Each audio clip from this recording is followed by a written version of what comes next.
Vos pires galères dans les transports, partie 2. Allez, on y va. Est-ce que vous pouvez nous parler, nous raconter une de vos pires galères ou de votre expérience mémorable que vous avez eue dans les transports?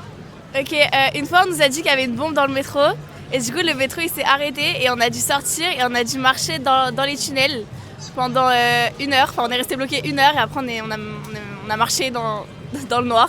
Ah ouais, c'est galère ça. Et voilà, c'était long. Mais c'était même inquiétant quoi, genre ouais, en plus ouais. un peu stressante quoi, parce que c'était quoi, c'était dans le métro? Ouais, dans le métro ouais. D'accord, ah ouais, ça c'était quand même assez. Mais finalement c'était une vraie alerte. Non, c'était faux mais. Ah, c'était une fausse alerte, ouais. Ah ouais, donc 1 heure dans le noir pour rien. Ah ouais. Ouais, ça c'est. Et il y a des gens qui ont pété un câble ou Bah on est juste sorti du métro, on a marché sous les rails, enfin sur les rails et voilà. Ouais, ça va, après c'est rentré dans l'ordre et tout. Ok. Ah, même ta pote elle savait pas l'histoire. C'est ça. Toi t'as une galère ou pas Bah c'est une petite galère, mais juste une fois je devais prendre le train pour rentrer sur Paris et on nous avait dit qu'il y avait SNCF ouais. Et ils nous avaient dit ouais il y aura 1 heure de retard, au final on a attendu je pense 5-6 heures et au final ils ont annulé le train. D'accord, ah ouais, t'as dû dormir dans la gare, ça s'est passé comment? Ouais c'était un peu galère. Bah en fait on a attendu et au bout d'un moment ils nous ont dit ouais bah c'est annulé, mais enfin il était 23h et du coup on a dû galérer pour rentrer parce qu'en plus il y avait même plus de bus. Ok, ouais, je vois. Quelle est ta pire galère que tu as vécue dans les transports? Waouh, alors moi, la pire galère que j'ai rencontrée dans les transports, c'était de rester plusieurs heures dans le RER. On s'est tous, de différents types, mais c'était plus vraiment lors des grèves du RRB où là, tu restais 1 heure à Gare du Nord, entassé, t'avais des gens qui rentraient. Qui rentraient par les fenêtres, etc. C'était trop compliqué, je te jure. Tout ce qui est grève en novembre-décembre là? C'était une grève qui avait lieu au mois d'octobre 2018. 2018, ouais, je me rappelle. Est-ce que vous pouvez raconter votre pire galère dans les transports? Ah moi j'ai quelque chose à vous dire. Vas-y, qui veut commencer? Tout à l'heure. On était dans les RRC. Et là c'est pas en gros on joue à Brawl Stars. Là, il y a un mec qui prend mon téléphone, il court. Bon, je l'ai rattrapé et après, j'ai pris mon téléphone. Ah, ça va? Ouais. Ça s'est fini comment? Il y a eu bagarre ou pas? Oh, ah ouais. Bon, ok. Et toi des histoires? Dans le métro, il y a toujours des bagarres.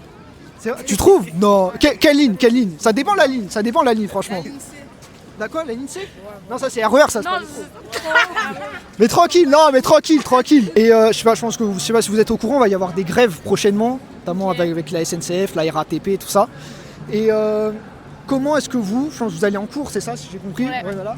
Comment est-ce que vous comptez vous organiser pendant les grèves, justement pour aller en cours? Est-ce que vous allez, parce qu'il y aura quand même un service minimum d'assurer pendant ces grèves, est-ce que vous allez quand même essayer de prendre vraiment le train ou le bus, vraiment le métro, le bus de dispo? Ou plutôt vous allez essayer de recourir à un autre mode de transport, par exemple le vélo ou la voiture, ou même sinon vous allez rester chez vous tranquille à la maison, faut pas forcer. Bah moi j'habite pas très loin non plus, j'ai que 2 stations de métro, donc soit je vais à pied, soit j'attends le métro, mais même s'il y a 10 minutes. Mais sinon mes amis qui habitent plus loin, ils viennent en voiture surtout. Ok, voiture. Voiture, c'est dans Paris toi ou Ouais. Ah oui, parce que voiture dans Paris, c'est. Ouais, c'est bien chaud. Ouais. Ça c'est bien galère, ouais. Ouais, donc ouais, tu vas quand même ça va, tu vas marcher en fait, Oui, c'est ça. Ok. Et toi comment? Moi je prends pas les transports. Ah, tu prends pas les transports? Non, je sais que mon père qui a près de 45 minutes de métro, il va prendre le vélo. Ah ouais, ok, C'est ouais. remboursé par son taf. Le vélo? Ouais. Ok, ah oui, d'accord. Ils ont mis en place avec les grèves, ils ont mis en place. Genre ils lui prêtent des vélos et tout. Les Vélib, le pass Vélib il est offert. D'accord, ah ouais, ok. Mais après c'est fatigant parce que 45 minutes. Il faut avoir la déterre.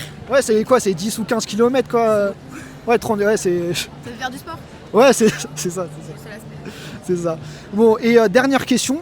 Est-ce que vous, genre en mode, vous sortez quand même un peu le soir, tout ça, de temps en temps? Ouais. Justement, par rapport à. Non, mais justement, t'inquiète, c'est pas une dinguerie, justement. C'est par rapport au transport, tranquille. Par rapport à ça, est-ce que vous seriez d'accord, favorable à l'idée à ce qu'il y ait des transports 24 heures sur 24, même à 3-4 heures du matin, même si, par contre, la contrepartie, c'est que dans la journée, il y ait moins de trains qui passent, vu qu'ils seront justement remplacés à 3-4 heures. Tu vois, on peut pas, comme il y a des problèmes notamment de recrutement de personnel et tout dans les transports, ce sera étalé sur toute la journée, il y aura moins de trains qui passeront pendant la journée, notamment pour aller en cours. Moi je trouve pas.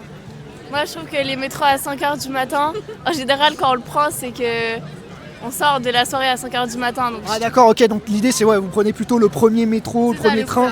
On prend le dernier métro et on rentre avec le premier métro. D'accord, ah ouais c'est ça, ouais, c'est ça. Mais en vrai, non, ce serait plus pratique que ça soit même Ok. en continu. Ouais, Parce que Ouais. si on veut rentrer avant 5h, c'est une galère. ouais, mais après quand. Il y a quand- pas Surtout- il y a personne. Hein. Ouais. Surtout quand on a cours à 8h.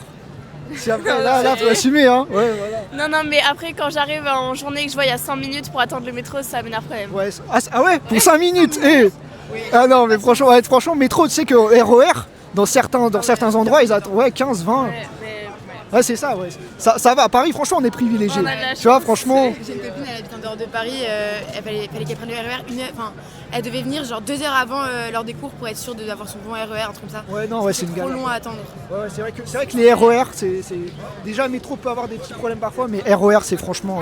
C'est archi relou, quoi. Donc voilà. Bon, en tout cas, je vous remercie, hein, les filles, pour vos réponses, pour le temps que vous avez pris, et je vous souhaite une bonne soirée. Bah, merci, Merci bonne beaucoup, hein, à bientôt, merci. On retouche sur une amélioration des transports, de l'état des transports, une modernisation, plus de personnel, tu vois, plus de trains possibles, plus de gares desservies.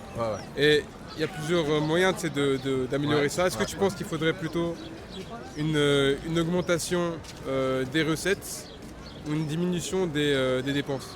En gros, diminution des dépenses, ça pourrait par exemple impliquer de ramener des entreprises privées qui pourraient s'occuper de certains services. Et dans ce cas-là, bon, peut-être qu'on paiera plus. Et une augmentation des recettes, ce sera par exemple des taxes sur les polluants ou sur la taxe sur les mobilités pour les entreprises. Qu'est-ce que tu en penses? Moi, pour moi, ce serait trouver un mix des deux. Un mix des deux. De trouver le meilleur moyen d'optimiser les recettes et d'optimiser les dépenses. Ok. De trouver plus de recettes tout en réduisant les dépenses pour pouvoir améliorer la qualité de service. C'est ce que je vois. Donc oui, c'est plus de trains, plus de personnel, etc. Mais aussi d'aller taxer les polluants comme les gros SUV ou encore les avions qui sont, à mon avis, pas assez chers. Ouais. Tu vois, parce que par exemple, tu peux pas te permettre dans un pays comme la France avec le réseau de trains qu'il y a, je te parle en général, des trains TGV, SNCF, etc., d'avoir des vols qui coûtent des vols Paris-Lyon à 25 €. Là où des trains pour la même destination coûtent 150 €. Ok. Donc c'est vraiment trouver le mix. Tu dirais à peu près la même chose, c'est une sorte d'entre-deux pour... Exactement. Pour moi, c'est l'entre-deux. Ok.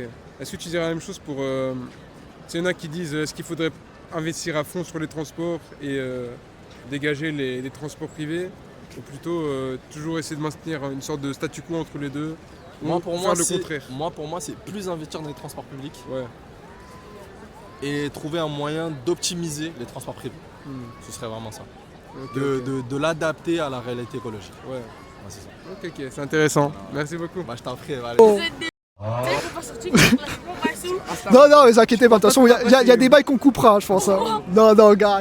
Moi, je vais de la vidéo. Bon, en tout cas, les gars, je vous remercie vraiment d'avoir d'être passé. Puis c'est carré, franchement. Merci. Hein? Bon voilà, c'est la fin de la deuxième partie. Si vous galérez dans le transport, bah force à vous, on est ensemble. Il y aura du nouveau contenu qui va arriver, ça pourra être des micro-trottoirs ou même des interviews de certaines personnalités, donc restez connectés.